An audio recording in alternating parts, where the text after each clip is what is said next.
Bien, vamos a continuar con el punto de diabetes para la parte de endocrino.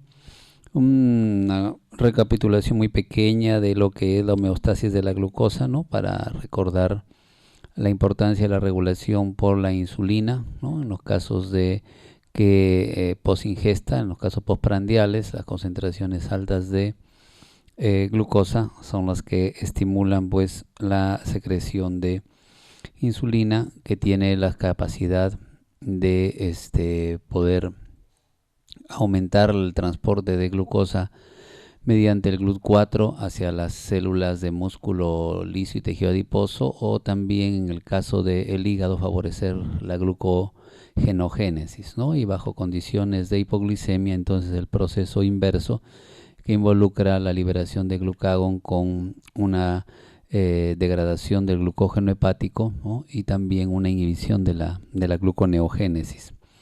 El receptor de la insulina, para recordar la importancia de el mecanismo de activación por los componentes citosólicos que tienen actividad de tirosina sinasa, la fosforilación de los sustratos del receptor de insulina, que son los encargados de activar dos vías principales. Por un lado, la vía de la fosfatilinositol 3 quinasa, que activa la proteína quinasa B y es la encargada de regular las diferentes enzimas metabólicas, como la glucogenosintasa, ¿no? Como la fosfodiesterasa, que va a destruir al AMP cíclico y va a evitar pues que se produzca la lipólisis, más bien va a favorecerse la lipogénesis, ¿no? El efecto translocador del transportador GLUT4, y por el lado derecho está la segunda vía importante, que es la vía de proteinquinasas activadoras de mitosis, o las que favorecen acciones transcripcionales y producen los efectos sobre el crecimiento, favorecedores del crecimiento que tiene la insulina. El transportador SGLT2, ¿no? Que actualmente se está utilizando. El bloqueo de este transportador SGLT2 entonces puede aumentar las proporciones de glucosa a nivel urinario, aumentando la eliminación entonces de la glucosa, ¿no? Hay un grupo de medicamentos que vamos a recordar que tienen una función de inhibición del cotransportador de sodio-glucosa a nivel del túbulo contorneado proximal, y entonces se usan actualmente en el tratamiento de la diabetes. Los grupos de medicamentos para el control de la diabetes, entonces tenemos los hipoglicemiantes orales, sulfonilurias y las glinidas. Tenemos a la insulina, que también es un hipoglicemiante. Tenemos a las incretinas de naturaleza sintética, como la exenatida, que por su inseguridad no se usan mucho. Tenemos a los inhibidores de dipeptidil peptidasa 4, que serían las gliptinas, que favorecen el aumento de las concentraciones de incretinas fisiológicas, ¿no? Y esto también podría tener cierto efecto hipoglicemiante, ¿no? Entonces estos medicamentos, los que hemos mencionado, ¿no? Glinidas, sulfonilurias, insulina y los inhibidores de dipeptidil peptidasa 4, también llamados gliptinas, tienen funciones hipoglicemiantes, ¿no? Pequeñas de las gliptinas, pero reales. Mientras que los antihiperglicemiantes, recordamos a la metformina, a las glitazonas, también llamadas tiazolidinedionas, y inhibidores de alfa-glucosidasa que tienen que ver con absorción no se utilizan mucho, ¿no? Son los dos grupos principales de antihiperglicemiantes. En cuanto a la insulina, los efectos metabólicos principales que figuran en la parte superior, ¿no? Translocación del GLUT4, aumento de formación de glucógeno, aumento de la glucólisis, que involucra entonces la utilización de glucosa, ¿no? Mediante una enzima que es la fosfofructoquinasa, la producción de la lipogénesis, ¿no? Y el efecto anabólico sobre las proteínas. Algunos subtipos de insulina, la regular o cristalina, la Lispro de acción rápida, la NPH de acción intermedia y la de acción prolongada, la glargina, ¿no? Y los riesgos de lipodistrofia que genera este medicamento, la hipoglicemia también, por supuesto, el aumento del efecto de la hipoglicemia cuando se usa cotrimoxazol o sulfas, algunos compuestos que tengan sulfas, que actúan como si fueran sulfonilurias y entonces aumentan la liberación de insulina. Lo mismo pueden ser algunos AINES. Los beta bloqueadores pueden evitar la respuesta glucogenolítica, o sea, pueden evitar la respuesta normal de hiperglicemia que induce la adrenalina, de tal manera que también facilitarían las acciones de la insulina. Y medicamentos que pueden antagonizar la acción de la insulina, como los corticoides, que facilitan la glucogenólisis, la levotiroxina, que actúa mediante adrenalina, y el mismo medicamento, ¿no?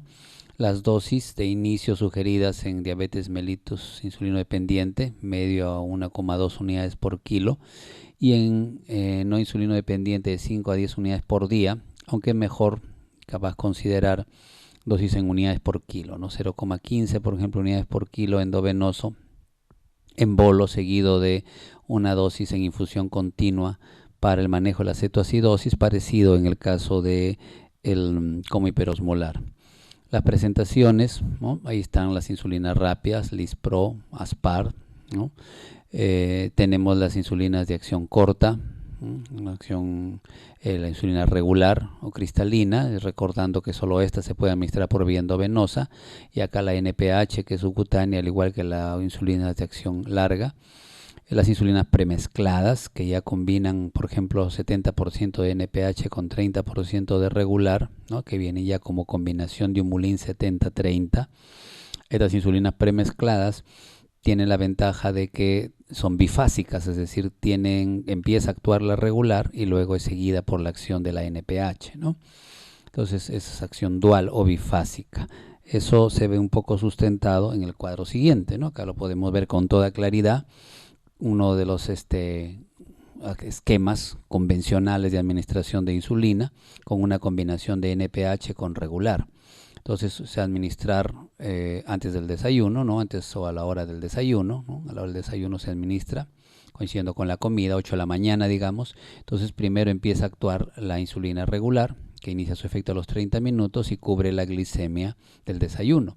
A continuación, ¿no? 2 horas después inicia su efecto la insulina NPH, de manera que el pico de acción de la insulina NPH, que es más o menos a las 4 a 6 horas, va a cubrir la glicemia del almuerzo. Entonces, con una sola presentación de una insulina premezclada, ¿no? Que está combinando insulina regular con insulina NPH, cubrimos tanto la glicemia al desayuno como la glicemia del almuerzo. La segunda dosis de esa insulina premezclada se administraría a la hora de la cena, ¿no? Es descrito acá como supper, ¿no?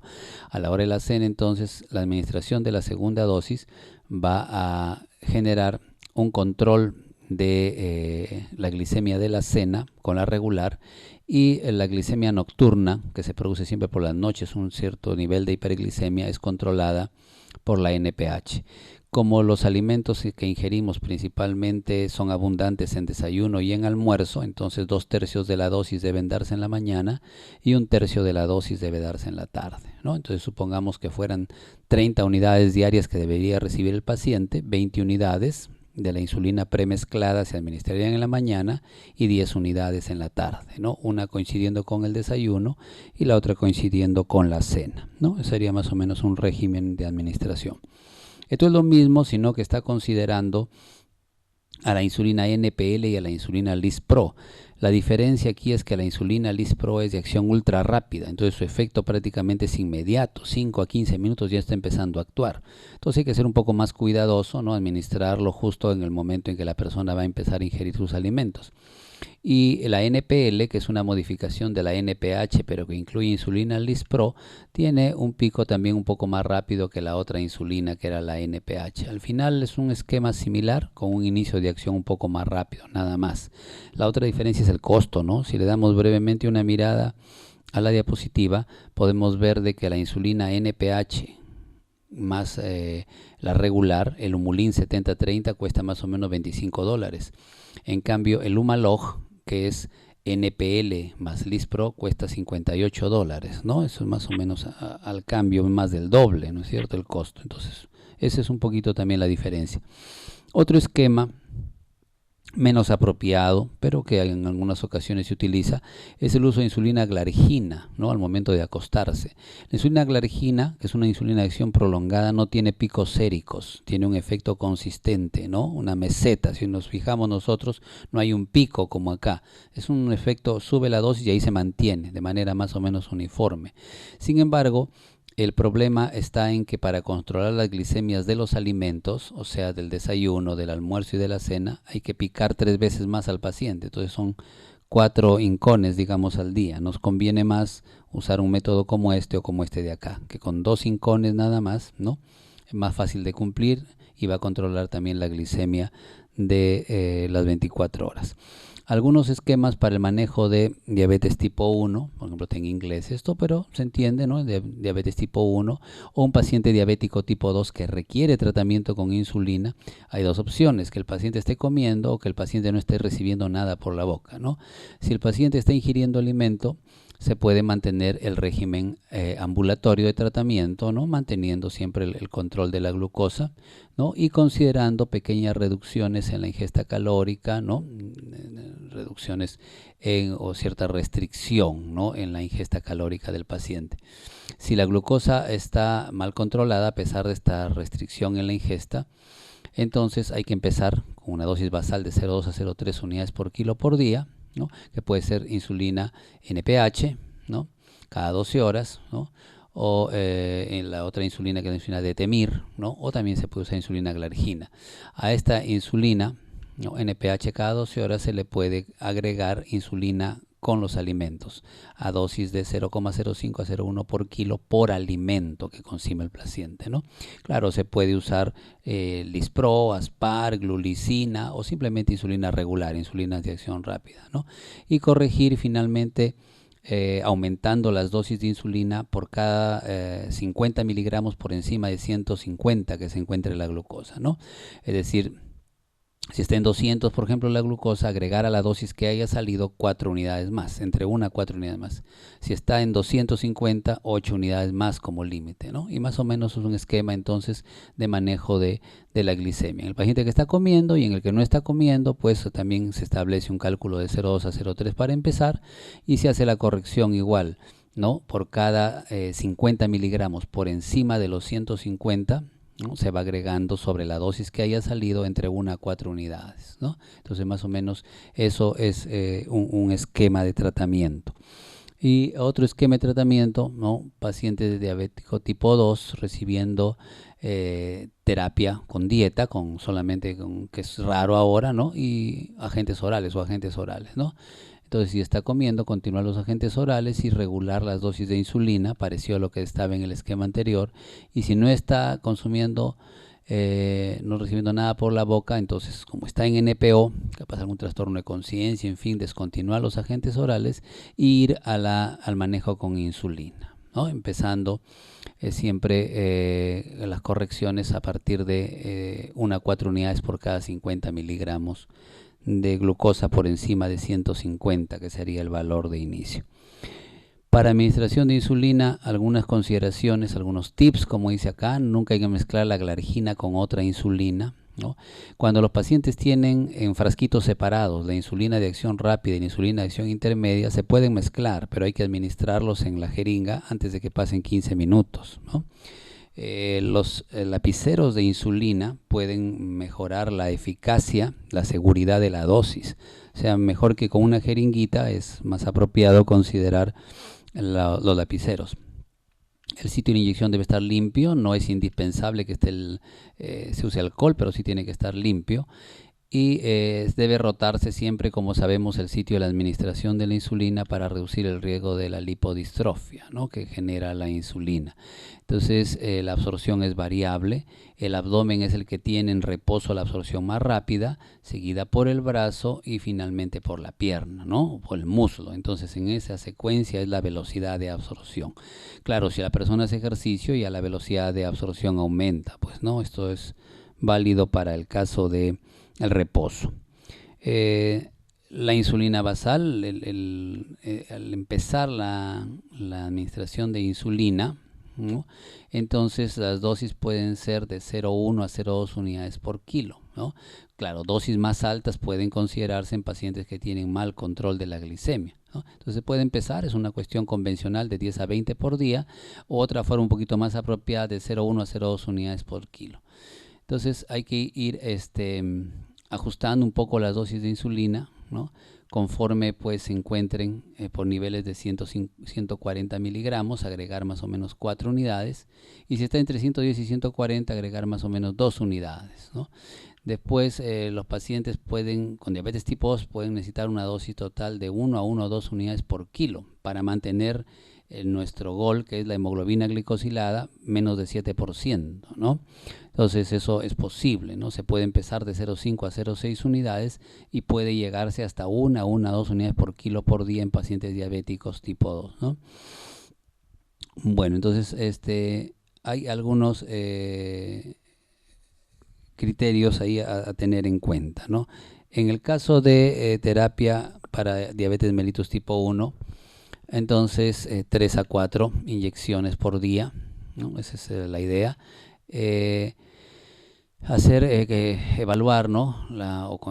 Hacer coincidir la insulina prandial con la ingesta de carbohidratos, la medición de la glucosa antes del alimento y la anticipación o la posibilidad de que haga ejercicio físico la persona, ¿no? Entonces hay que buscar esa coincidencia, ¿no? De la insulina con la ingesta, con los niveles de glucosa antes de la comida y con la posible actividad física que va a hacer el paciente. Entonces hay que tener esas variables en cuenta, ¿no? Para la mayoría de pacientes entonces hay que usar análogos pues de la insulina, ¿no? Los Lispro, el Aspar han demostrado que pueden ser análogos interesantes, sobre todo en aquellos pacientes que tienen riesgos de hipoglicemia. Los pacientes que hacen con frecuencia hipoglicemia nocturna, ¿no? Entonces hay dispositivos que tienen sensores de la regulación de la glicemia, que captan la cantidad de glicemia, ¿no? Con bombas de infusión que deben considerarse, ¿no? O sea, cuando la tendencia a la hipoglicemia es amplia, hay estos dispositivos de administración con bombas, ¿no? Que deben considerarse. La pranlitina, que es un análogo de la amilina, es un medicamento, ha demostrado ¿no? retardar el vaciamiento gástrico, ¿no? Disminuir la secreción de glucagón y aumentar la sensación de saciedad. Entonces es un medicamento que puede usarse en terapia de diabetes mellitus tipo 1, ¿no? Pranlintida. Importante que, como sabemos actualmente, para la diabetes tipo 1 se puede considerar metformina, ¿no? Entonces no es que los hipoglicemiantes orales o antihiperglicemiantes solamente se usan en diabéticos tipo 2. Entonces las evidencias sugieren que el agregado de metformina a la insulina, como dice aquí, puede reducir los requerimientos de insulina, mejorar el control metabólico, ¿no? Sobre todo en pacientes obesos o con sobrepeso que tienen un mal control de su diabetes tipo 1. Entonces la metformina por ahí está teniendo un lugar también en la diabetes tipo 1, ¿no?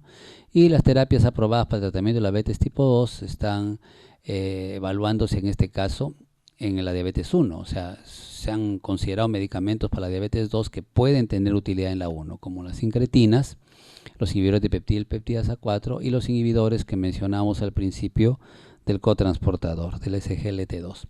En el caso de diabetes 2, metformina, como sabemos, si no está contraindicada por una insuficiencia renal o una hepática y si es tolerada adecuadamente, es el medicamento preferido para iniciar el tratamiento. Esto es un consenso el año pasado, ¿no? De finales del año pasado, en pacientes con un diagnóstico nuevo, ¿no?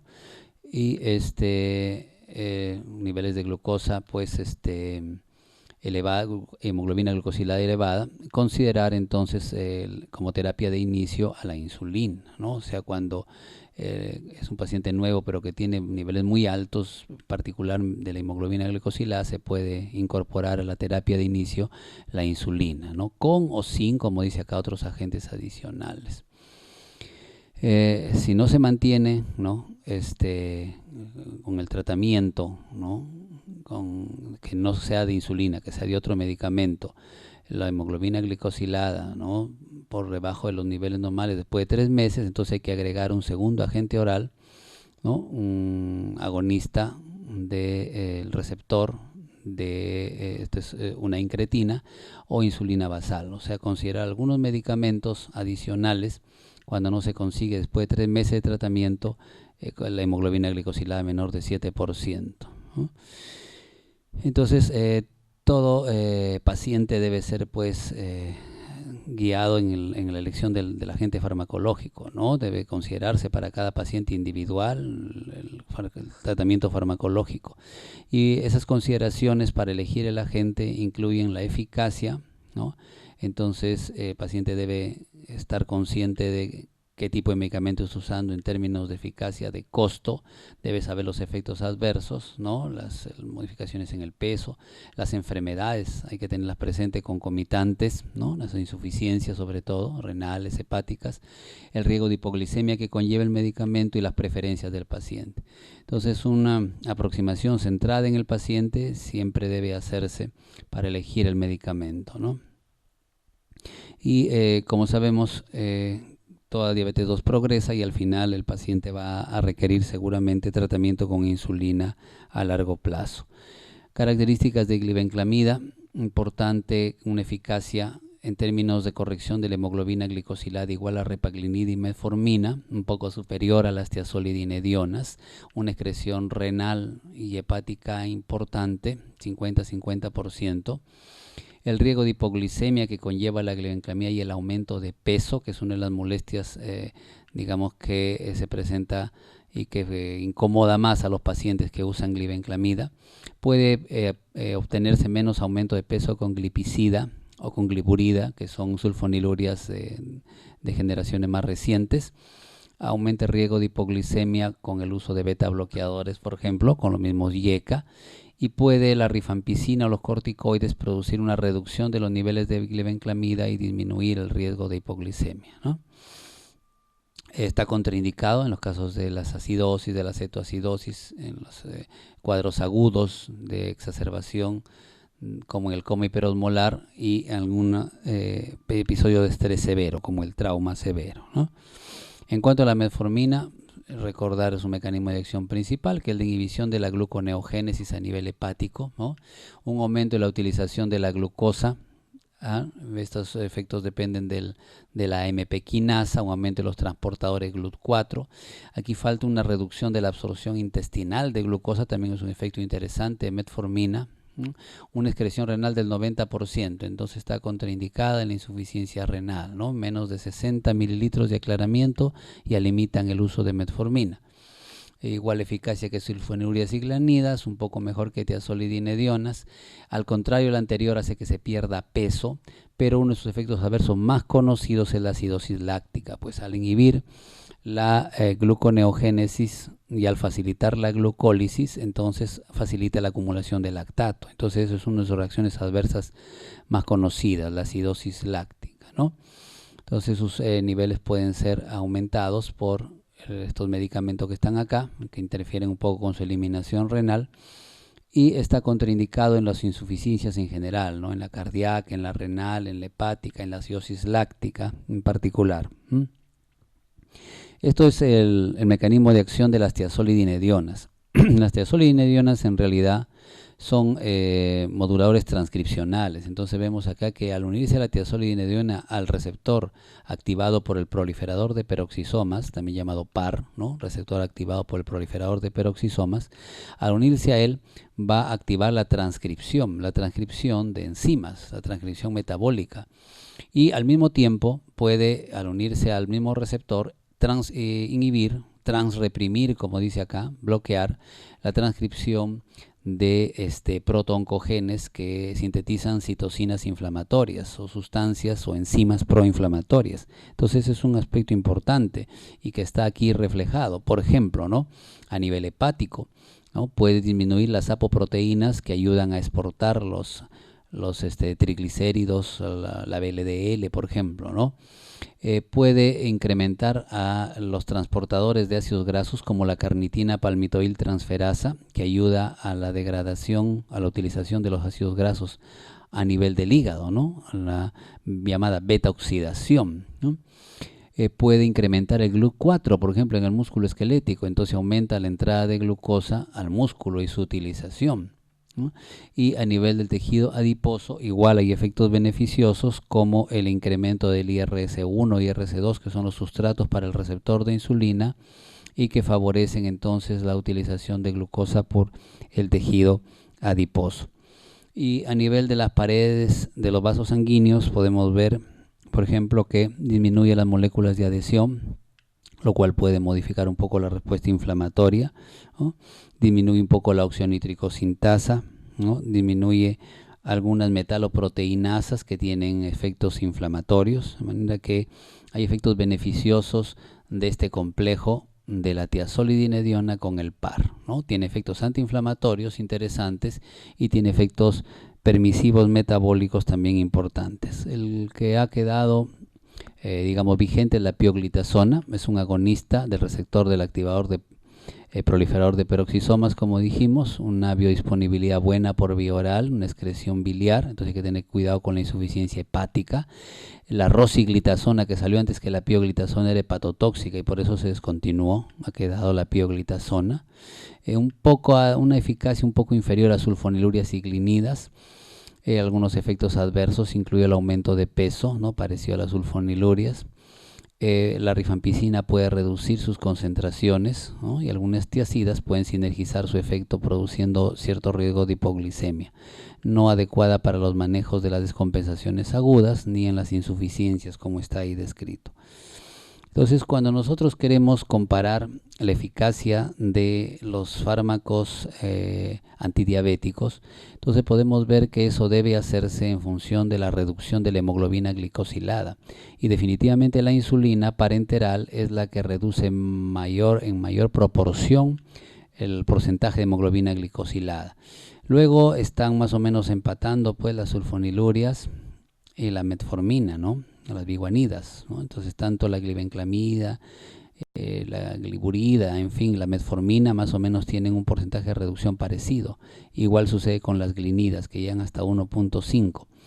Por otro lado, las tiazolidinedionas solamente pueden reducir hasta 1, y los inhibidores de peptidasa 4, que también son medicamentos más modernos, pueden reducir hasta 1 la hemoglobina glicosilada. Entonces ese cuadro nos permite ver los porcentajes de reducción en la hemoglobina glicosilada y comparar la eficacia de los medicamentos. Y el esquema de tratamiento, ¿no?, del último consenso internacional de la ADA para el control de la diabetes. Tenemos las recomendaciones habituales, que es empezar con metformina. Si la respuesta no es pobre después de 3 meses, si no se consigue reducir la hemoglobina glicosilada, ¿no es cierto?, a niveles inferiores a 7 después de 3 meses, entonces hay que agregar metformina a una sulfoniluria, una tiazolidinediona, inhibidor de peptidasa 4, inhibidor de transportador, en fin, ahí están las alternativas que se pueden considerar. Y es posible inclusive ir hasta una terapia triple con fármacos antidiabéticos orales, ¿no? Al final, si es que la respuesta no es la mejor con estas combinaciones, ¿no?, entonces hay que ir pensando en la adición de insulina. Ya el paciente diabético tipo 2 seguramente no está respondiendo, hay que considerar incorporar insulina. Algunas características de cada grupo de medicamentos. Acá están las glinidas, por ejemplo, que también bloquean canales de potasio, al igual que las sulfonilurias, ¿no?, y aumentan la secreción de insulina. Entonces, justamente también son tipos de hipoglicemiantes orales, mientras que las tiazolidinedionas aumentan la sensibilidad, ¿no? Acarbosa no se usa mucho, el problema de diarrea debe estar descrito por acá, ¿no es cierto? Distensión abdominal, entonces no tienen mucho riesgo de hipoglicemia, pero sí tienen esos problemas en la digestión y absorción de los carbohidratos. La vildagliptina, sitagliptina, inhibidores de peptidasa 4, que aumentan la secreción de insulina, por ahí teóricamente podrían inducir algo de hipoglicemia, pero el efecto es pequeño en realidad. Y medicamentos un poquito más recientes como la pranlintida, que se mencionó, ¿no?, que reducía la secreción de glucagón, que mantenía un llenado gástrico que disminuía el apetito de la persona, daba sensación de saciedad, antidiabético interesante. Y los inhibidores del SGLT2 que ya están en uso, ¿no?, canaglifloxina, dapagliflozina, entonces inhibidores del cotransportador. Si bien producen glucosuria, ¿no?, tienen algunas características interesantes, ¿no? Hacen que disminuya el peso, disminuyen la presión arterial inclusive, ¿no?, y son efectivos en cualquier estadio de la diabetes tipo 2. Entonces, medicamentos que hacen de que la glucosa pues se pierda por vía renal. En tratamiento entonces, en la diabetes se estableció el diagnóstico. La primera intervención debe ser cambios en los estilos de vida, la dieta, ¿no es cierto?, el ejercicio, la baja de peso que todos conocemos, más el uso de la metformina. Si la hemoglobina glicosilada se mantiene más de 7%, habíamos dicho que hay terapias combinadas. Podemos combinarlo con insulina, lo cual es más efectivo, pero también es más riesgo de hipoglicemia, un poco más caro porque hay que estar inyectándose, a veces no se cumple. Otra opción es agregarle una sulfoniluria, va a ser más barato la metformina con la sulfoniluria, ¿no? Va a haber un poco más de riesgo de hipoglicemia también al agregar la sulfoniluria. Hay que tener cuidado las insuficiencias renales, hepáticas cuando se usan estos dos medicamentos juntos. Y otra alternativa es la tiazolidinediona o pioglitazona. En la actualidad otra alternativa también sería pues el uso de vildagliptina, sitagliptina, ¿no? Entonces cuando se combina metformina con glitazonas o con vildagliptina no hay riesgo de hipoglicemia, pero es más costoso, el régimen es un poquito más costoso y siempre hay que estar pendiente pues de la acidosis láctica, ese tipo de trastornos. Una referencia de comparativa, ¿no? Un estudio, reducción en la hemoglobina glicosilada, aquí en el eje de las abscisas, el tiempo, las ordenadas, el tiempo en el eje de las abscisas para ver cómo se superpone la eficacia de la combinación metformina con vildagliptina, que está en negrito, con la combinación de metformina más pioglitazona. Las eficacias combinadas son parecidas, ¿no? Se consigue más o menos disminuir, estar por debajo de 7,5 a las 24 semanas de tratamiento. Ya se mantiene más o menos debajo de 7,5 el porcentaje de hemoglobina glicosilada.